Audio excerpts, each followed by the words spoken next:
से मुलाकात हुई है तो बेसिक चीजें तो मैंने पिछले बार जैसे बताया था, याद हुआ कुछ लोगों को? तो कुछ बता सकते हैं क्या बताया था मैंने? बताया था वन वे नहीं रखते, टू वे रखते हैं कम्युनिकेशन, ठीक रहेगा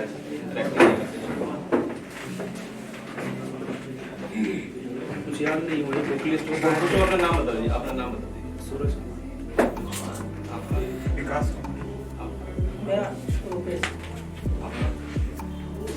आपका मेरा ब्यूटी, सोनी, भारत। कुछ भी याद नहीं है किसी को? वही सिलेबस के बारे में डिस्कस किए थे, बुक लिस्ट होता है, स्ट्रेटेजी क्या होना चाहिए वो बताया। आप लोग क्या चाहते हैं आज हम क्या आप लोग से डिस्कस करें? आप लोग कुछ बताइए। सर इतना शॉर्ट टाइम है, छोटा टाइम है, तो कैसे मतलब क्या करें? अच्छा, तो जैसे क्या अभी तो आप लोग सब दे रहे हैं 68? हम लोग 12 फरवरी कितने लोग दे रहे हैं? 50-50। क्यों आप लोग नहीं दे रहे हैं? फर्स्ट ईयर फर्स्ट मतलब कितने दिन से हो रहा है प्रिपरेशन? ग्रेजुएशन में फाइनल ईयर 6 मंथ से हो रहा है हम लोग। तो फिर हम एक कॉमन बताते हैं जिसमें कि दोनों ही कवर हो जाए, है ना? और एक कॉमन बताते हैं पहले, और फिर जिनका अभी है उसका थोड़ा सा एक्स्ट्रा उसमें करते चले जाएंगे, ठीक है? देखिए आप लोगों को सब कुछ सिलेबस पता है, पढ़ रहे हैं 6 महीने से, पता होगा। कोई एक आदमी बता सकता है क्या क्या सब्जेक्ट है? इकोनॉमिक्स है, ज्योग्राफी है, मैथ पहला में, डाटा इंटरप्रेशन है, उसके बाद पीटी का पहले पीटी में तो जीएस का सर सभी है, जीएस का सभी ऑलमोस्ट आ जाता है। साइंस टेक्नोलॉजी है, ज्योग्राफी है, हिस्ट्री करंट है, अफेयर, पॉलिटी हिस्ट्री है। इकोनॉमिक्स के कुछ रहते हैं, ज्योग्राफी के 7-8 क्वेश्चंस। ठीक है, मतलब सब पता है, मेंस का भी सब पता है। प्रॉब्लम आ रही है कि डिमोटिवेट हो गए हैं। कितने लोगों ने पहले दिया है इसका? आपने सिर्फ दिया और किसी ने नहीं दिया है? इसमें कोई चीज बताइए, तब तो उस हिसाब से बताएंगे। एक बार दिया है, 2 बार दिया है, फर्स्ट टाइम कितने बार, कितने लोग हैं? फर्स्ट है, फर्स्ट टाइम, यानी गड़बड़ा रहा है कुछ सेट यहाँ पे। तो एक बार से अधिक किसी ने दिया है, एक बार भी किसी ने दिया है, मैम ने सिर्फ हाँ कहा है, मतलब किसी ने दिया तो बड़े कोई दिक्कत नहीं है। ये कॉन्फिडेंस देखिए सर दिए हैं, कुछ लोगों ने उठा रहा है। देखिए, आप कोई अभी जैसे कि अंडरमाइन करने वाली बात नहीं है, लेकिन आप कोई वनडे एग्जाम नहीं देने जा रहे हैं। This is a PCS exam, proper PCS civil exam. You have to be very smart and confident, ठीक है? तो उठाइए हाथ, इसमें कोई शर्माने की बात नहीं है कि नहीं हुआ, वो पार्ट है, वो फेलियर जो होता है ना, that is a part of the journey, ठीक है? तो जर्नी को थोड़ा सा इजी रखिए, ऐसा नहीं है कि शर्माने से कि नहीं हुआ, हो गया, वो कोई इम्पोर्टेंट नहीं है। आपका होगा, ठीक है, आज नहीं तो कल होगा, बट अपने आप को इम्प्रूव करिए इस पूरे जर्नी को, ठीक है? पर्सनैलिटी वाइज भी, क्योंकि लास्ट भी आपको इंटरव्यू देना है, फेस करना है। बिना इंटरव्यू के नहीं होने वाला है, और इंटरव्यू का मार्क्स अच्छा खासा मैटर करता है सिलेक्शन के लिए भी, और रैंकिंग के लिए तो कर ही जाता है। टॉप रैंक्स आपको तभी आएगा जब you are very bold personality wise, क्योंकि वहाँ नंबर ऐसे नहीं मिलते, ये trust me on this, number नहीं मिलेगा, ठीक है? तो पूरा फुल डिस्कशन करें सिलेबस वगैरह फिर से, या फिर कुछ पार्ट वाइज क्या इंपॉर्टेंट है? क्या important part wise prelims mains पहले क्या? Please prelims first. अच्छा बताइए, प्रीलिम्स के लिए सबसे इम्पोर्टेंट क्या लगता है आपको? Modern history. आप लोग एक ही करके बताइए। नहीं मतलब सब्जेक्ट वाइज भी और स्ट्रेटेजी वाइज भी आप लोग क्या लगता है क्या इम्पोर्टेंट है? बिहार करंट अफेयर्स, ठीक है। सर सारे इम्पोर्टेंट। नहीं वो आप लोग बता दीजिए, मैं इसमें कुछ खोज के दिखाऊंगा।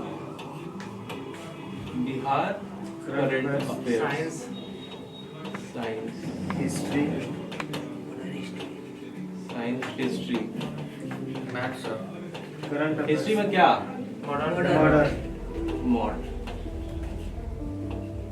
करंट, करंट यस सर, कौन सा current? Bihar Bihar plus plus 2।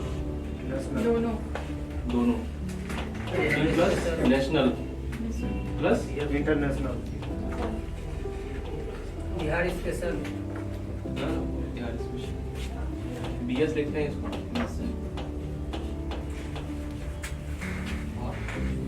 बताइए एक एक मैथ्स और मैथ्स मैथ्स, हाँ ये इम्पोर्टेंट हो गया है आपके नजर में। जियोग्राफी, ये तो आप लोग सब्जेक्ट बता रहे हैं, और भी कुछ इम्पोर्टेंट होता है?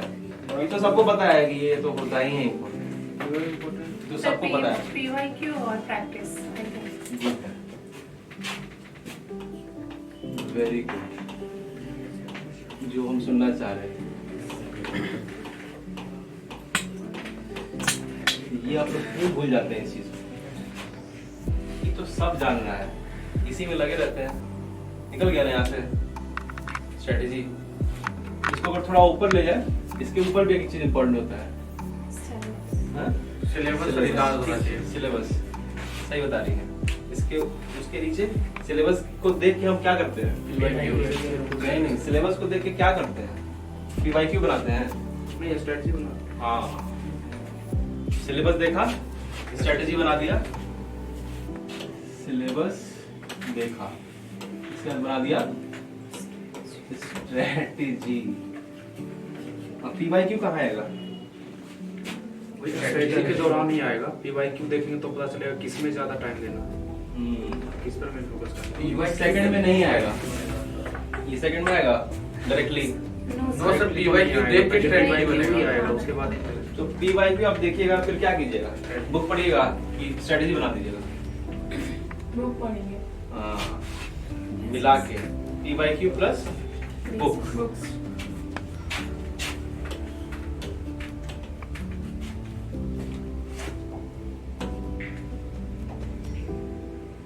पहले तो सब जनरल जो करता है बुक उठाते हैं, ठीक है, और ये 3 महीना पढ़ते रह जाते हैं या 6 महीना पढ़ते जाते हैं, ये हो जाता है गड़बड़। या फिर आप डायरेक्टली उठा लीजिए PYQ और इसी को दिन रात देखते रहिए, उससे होगा गड़बड़ है भी। ये भी गड़बड़ है। मिला के अगर 2 दिन बुक पढ़ा तो आधे दिन PYQ किया दिन, या फिर उसको आप कॉन्सेप्ट में अपना कर लीजिए। हाँ, साइंस का बुक पढ़ा, थोड़ा सा 2-3 चैप्टर किया, PYQ देखा कि उस चैप्टर से आता है या नहीं आता है। 1-2 बार करेंगे, आपको आइडिया लगेगा कि क्या आता है और क्या नहीं आता है। और बुक को डायरेक्टली एकदम पढ़ने नहीं लग जाना है कि एकदम धड़ाधड़ चैप्टर है, न्यूट्रिशन, ऐसा नहीं। ओवरव्यू, बर्ड्स आई व्यू कहते हैं। पहले देखिए कि चैप्टर क्या क्या है। लाइक साइंस का 4-5 चैप्टर बताइए। सेल रहता है। फिजिक्स का बताइए, मेक इट मोर डिफिकल्ट। अच्छा, ये इसका यूनिट्स, नॉर्मल क्या क्या चैप्टर पढ़ना पड़ता है फिजिक्स में? सर ये यूनिट्स पढ़ना पड़ता है फंडामेंटल और वो उसका ये हिंदी में बोलते लाइक आपको हेल्प करते हैं एनर्जी। हाँ, एनर्जी और ये फिजिक्स में, हम फिजिक्स का साइंस का बहुत आइडिया नहीं है। और अच्छा, आपको कंफर्टेबल जैसा देखना उसी को बताइए।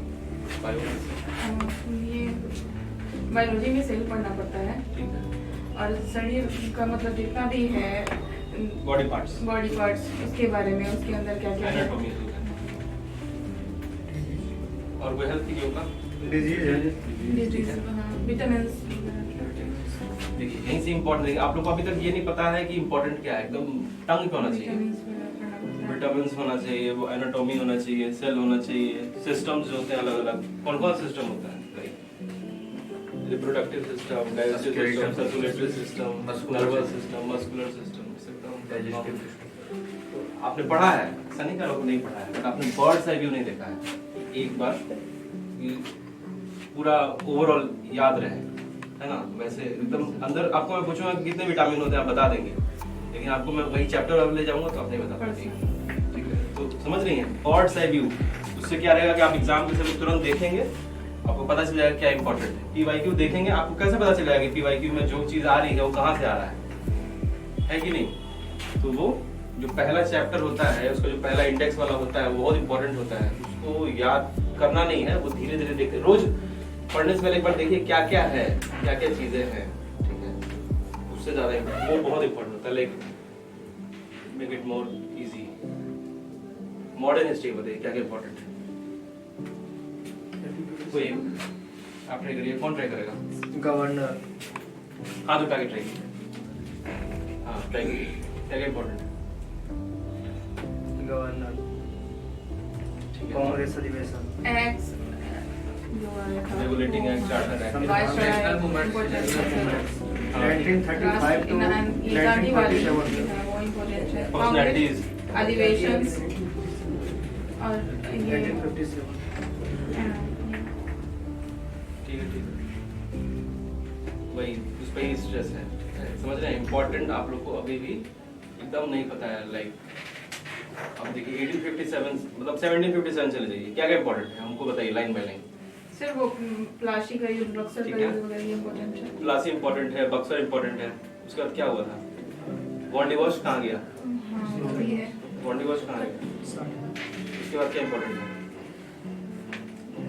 कर्नाटक वार डुअल गवर्नमेंट कौन लाया था मांचेरी चेम्सफोर्ड भी इम्पोर्टेंट है। नहीं सर क्लाइव आया था।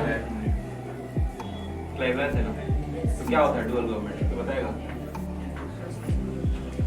वेद शासन सर लगा था वेद शासन सर केंद्र एडमिनिस्ट्रेटिव जो रहेगा एक बार हाथ राजस्व अपने खड़ा पास कर रख लिया था प्रशासनिक जो रेवेन्यू जितना जनरेट हो रहा है वो ले ली अंग्रेज और जो प्रशासनिक था वो प्रशासन एडमिनिस्ट्रेटिव वो देखे थी जो वहाँ के शासन लोकल रूलर्स नवाब प्रिंसली उसके बाद क्या इम्पोर्टेंट अगर आपको हिस्ट्री रिवाइज करवाना है, अभी हम करवा देते हैं तुरंत ही 5-10 मिनट बताइए सर क्या इम्पोर्टेंट वैरन हेस्टिंग्स का कोई नाम सुना है यस कौन थे वो कब आए थे वो क्या किए थे वो 1772 उसके बाद फर्स्ट गवर्नर जनरल ठीक है उसके बाद 1777 के बीच रेगुलेशन में और क्या हुआ था मेन कुछ काम किए थे हेस्टिंग्स उन्होंने द्वैत शासन को शायद हटा दिया था हाँ द्वैत शासन को बड़े हटाया नहीं हटाया था क्लाइव ने हटाया था नहीं क्लाइव तो सर लगाया था। लगाया था हटाया था करेक्ट उसके बाद कौन सी इंपॉर्टेंट है पिस्ट क्या इंपॉर्टेंट उसके बाद उच्चतम उसके बाद क्या आपके दिमाग में आता है न्यायालय कलकत्ता में उच्चतम न्यायालय खोला गया था वारन हेस्टिंग्स इसमें सर इसमें एलिजाबेथ के प्रथम मुख्य न्यायाधीश थे और 3 अन्य न्यायाधीश थे सर ईयर वाइज बोलना या फिर यूनिट वाइज ऐसे ही जो याद आ रहा है उसके बाद ये इंपॉर्टेंट हुआ था कॉर्नवालिस कॉर्नवालिस कोड 1793 याद आ रहा है कुछ कॉर्नवालिस का code regulating act yes Wellesley 1799 subsidiary alliance Mysore हाँ ऐसे ऐसे करके खुद रिवाइज कर सकते हैं आप अपने आप पूरा सब्जेक्ट आपको 15 मिनट में 20 मिनट में रिवाइज हो जाएगा होगा कि नहीं कोई करवा सकता है रिवाइज है किसी में इतना कॉन्फिडेंस 1947 तक अभी मोटा मोटा है हम लोग कभी पढ़े ही नहीं मॉडर्न मॉडर्न नहीं पढ़े हम लोग कहाँ तक पढ़े एनसीएंट से खत्म हुआ है हम लोग अच्छा हमारा से पॉलिटिक्स तो इससे क्या पता चला ये डिस्कशन से क्या करना है बर्ड्स आई व्यू बनाना है टीवाईक्यू देखना है बुक या फिर जो नोट्स है वो देखना है और उसको ऐसे पढ़ना है कि आपको कोई बोले 15 मिनट बता दो हमको अभी भी तो हटाक से बता देना है इससे क्या होगा आपका रिवीजन भी हो जाएगा जल्दी जो प्रीलिम्स का सबसे बड़ा प्रॉब्लम क्या है रिवीजन नहीं हो पाता है लास्ट डे पे एक हफ्ते में रिवाइज आप पूरे सब्जेक्ट को नहीं कर पाते हैं कॉन्फिडेंस नहीं आता है और क्या होता है रिजल्ट रुक जाता है या फिर बहुत टाइम लगता है 5 साल 10 साल लग जाता है 6 साल है ना आपको करना है 1 से 2 साल में तो आपको इसीलिए ऐसे बता रहे हैं कि ऐसे रिवाइज उसको लिखिए उसको कॉपी में कि अच्छा ये हुआ था इस साल ये हुआ था मोटा मोटा उसके नीचे फिर याद करने की कोशिश कीजिए आपके दिमाग में ना सबकॉन्शियस माइंड में जाएगा वो सबकॉन्शियस माइंड में जाएगा तो क्या होगा हमेशा याद रहेगा हाँ ऑटोमेटिकली आ जाएगा एक बुक है सबकॉन्शियस माइंड बाई एक पता नहीं उनका नाम भूल रहा हूँ कहीं पढ़िएगा उस बुक को उसमें क्या वो कहते हैं what you internalise it revolves around the universe आपको कहीं से भी आ जाएगा एग्जाम में आपको लगेगा कि नहीं याद है लेकिन वो चीजें आ जाती हैं ठीक है ये सर वो ऐसे तो बुक से आएंगी बुक्स पढ़ने से रिवीजन मल्टीपल टाइम्स रिवीजन और आपको इंटरनलाइज करना पड़ेगा अब बताएं जैसे तो आपको 1 बता + रहे 3 प्लस आप बताएं तो 1 + 3 प्लस 1:3 का स्ट्रेटजी काम करता है चलिए आपको एंशिएंट इंडिया पे ले चलते मतलब देखिए आप लोगों को सब्जेक्ट सब कुछ पता है आपको टेक्निक्स बता रहे हैं कैसे क्या करना है थोड़ा मोटिवेशन भी आ जाएगा एंशिएंट इंडिया पढ़ लिए हैं पक्का बताइए फिर कोई टाइमलाइन वाइज हमको थोड़ा बताए कि क्या करना है कैसे कैसे करना है क्या क्या पढ़े हैं एंशिएंट इंडिया में एंशिएंट इंडिया में अधिकतर पढ़ा है शुरुआत तो सिंधु घाटी का पहला उसके बाद वैदिक एज वैदिक काल शुरुआत कहाँ से किए हैं? सिंधु घाटी सभ्यता पाषाण काल से, तो पाषाण काल में, उसके बाद सिंधु घाटी सभ्यता आया है, उसके बाद फिर वैदिक एज आया, फिर फिर महाजनपद आया, फिर बौद्ध, सिर्फ जैन। वैदिक फिर लेटर वैदिक। लेटर वैदिक में ही आ गया ना लेटर। नहीं नहीं, उसके उसके बाद उसके बाद दोनों में क्या डिफरेंस है बताइए? दोनों कर्मकांड सर आयरन लोहा सर जातीय था अभी वो सब सेकेंडरी Division of अगर हमको एक Agriculture. इम्पोर्टेंट जो कि एग्रीकल्चर Law और you- एग्रीकल्चर बहुत बड़ा वो डिफरेंस आयरन है इसलिए तो वो एग्रीकल्चर। क्यों आया? आयरन की प्रोडक्शन हुआ सर। उसको क्या कहते थे? पीजी उसको उस आयरन को क्या कहते थे? वो श्याम व्यास। श्याम व्यास। क्या होता है श्याम व्यास? क्या होता है? सर व्यास मतलब मेटल और श्याम मतलब ब्लैक। वो ब्लैक है। तो आप लोग एनसीईआरटी नहीं पढ़ रहे हैं तो मैडम पढ़ती हैं। और आपका नाम क्या है? वो राजरंजन सर। आपका नाम? ब्यूटी। आप लोग पढ़ रहे हैं एनसीईआरटी, आप लोग नहीं पढ़ रहे हैं। एनसीईआरटी में लिखा हुआ है श्याम व्यास। Yes sir. ये हो गया ना? फिर क्या पढ़ेंगे? एनसीईआरटी 6 फॉलो करना चाहिए, डायरेक्ट 11 6 वगैरह नहीं। अगर आपको सब समझ में आ रहा है तो 11 का पढ़िए सीधा, कोई दिक्कत नहीं। नहीं समझ में आ रहा है तो फिर नीचे आते हैं। समझ में आ जा रहा है, कोचिंग कर रहे हैं तो फिर 6 से पढ़ने की जरूरत नहीं है। Don't think so. ठीक है, 6 बहुत confusion, direct jump to 11th RSM. ठीक है, तो ये चीज देखिए, आप बेसिक कॉन्सेप्ट मिस कर रहे हैं। ठीक है, बेसिक कॉन्सेप्ट। इसके बाद फिर ठीक है, उसके बाद क्या हुआ? महाजनपद दास। फिर धर्म। क्यों हुआ महाजनपद दास? क्या जरूरत था आने का? लोग जब एक साथ इकट्ठा एक साथ जब लोग बहुत ज्यादा मात्रा में रहने लगे तो कोई एक ऐसा था जो प्रशासन चलाता, नहीं तो फिर जनसंख्या तो अनकंट्रोल हो जाती। सर कुछ लोग इकट्ठा सर होके संघर्ष होने लगा था फिर लोगों का आपस में। सर कुछ लोगों का ग्रुप जो जैसा कल्चर वर्ड हम चाह रहे हैं, जिस चीज में आप आना चाह रहे हैं उसी कारण हुआ था। कृषि के कारण हुआ सर। सर एग्रीकल्चर जब आया कृषि के कारण हुआ। तो ये दिलचस्प क्या हुआ? लोग ज्यादा हो जाएंगे। लाइक अगर बिहार में बहुत, अभी कितना जनसंख्या है? 2011 से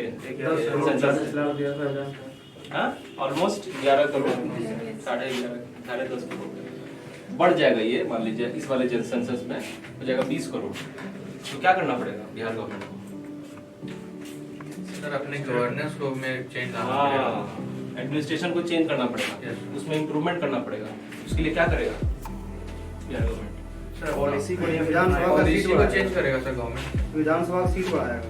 अपने एडमिनिस्ट्रेटिव स्ट्रक्चर में और रिफाइनमेंट लाएगा और लोगों को इंक्लूड करेगा, है ना? जैसे पुलिस में क्या होता है और भी वैकेंसी आती करेगा है ना? और भी सिविल वैकेंसी आएगी। क्या इसका मतलब क्या है? या फिर और भी डिस्ट्रिक्ट को डिवाइड करके छोटा छोटा बनाया जाएगा, दिल्ली में ज्यादा थाना किया जाएगा, ज्यादा ब्लॉक किया जाएगा। उससे क्या होगा? गवर्नेंस बढ़िया होता चला जाएगा, आपको सर्विसेज आसानी से अच्छी मिलेंगी।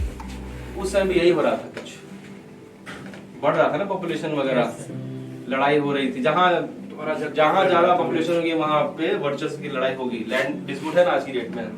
सबसे केसेस किस चीज के आती हैं? क्यों आती हैं? जनसंख्या अधिक होने के कारण। वहाँ भी यही प्रॉब्लम था। आज की डेट से बहुत ज्यादा डिफरेंस नहीं होता है कहीं, अगर आप रिलेट करें तो समझ गए क्यों हो रहा था। क्या क्या मेन महाजनपद थे? 16 महाजन मेन मगध मेन था, गंधार, अवंती था, अवंती, काशी, कौशाल, मलाल, यंस, वैशाली, फिर क्या हुआ उसके बाद? पांचाल। अच्छा, इंडस वैली को तो भूलेंगे। इंडस वैली में सबसे इम्पोर्टेंट चीज का क्या था? व्यापार। The great war. ताम्र उसके बाद स्नान सिर्फ नगरीय सभ्यता था। शहरी बहुत अच्छा जैसे था। Town planning. टाउन प्लानिंग, जैसे टाउन प्लानिंग जो टाउन था वो हाँ, उस समय। Yes, sir. और उसका सड़क भी अच्छा था। हाँ, वो टाउन प्लानिंग में सब आ गया। ड्रेनेज सिस्टम उसका ठीक था एक। और एक चीज था इम्पोर्टेंट था, सड़क वो तो था ही, वो तो टाउन में सब आ जाएगा। Brown उसका is टेक्नोलॉजी भी the ज्यादा था। सर घर का की दरवाजा सड़क के और कुल के पीछे की वो तो टाउन में प्लानिंग नहीं आ गया ना। पिक्चोग्राफी, Yes, sir. लाइट की लिपि जो थी, जो आज तक बेसिक पर नहीं हो नहीं हो पाई सर, चित्रात्मक भाव। अगर आपसे दो चीज, अगर इंटरव्यू में फटाक से पूछेंगे आपको बताइए दो चीज इंपॉर्टेंट क्या थे इंडस वैली, आपको ये दोनों नहीं बता रहेगा, नहीं बताएंगे तो वो ऐसे ऐसे बोलते रहेगा तो मैं हाँ ठीक है, चुप रहो, बस। क्योंकि वो 15 मिनट 20 मिनट में होता है ना, तो अपने आप को वैसे रेडी करिए कि आपको हर एक चैप्टर का कुछ 2-3 चीज एकदम पता हो एग्जैक्ट। ठीक है, समझ रहे हैं?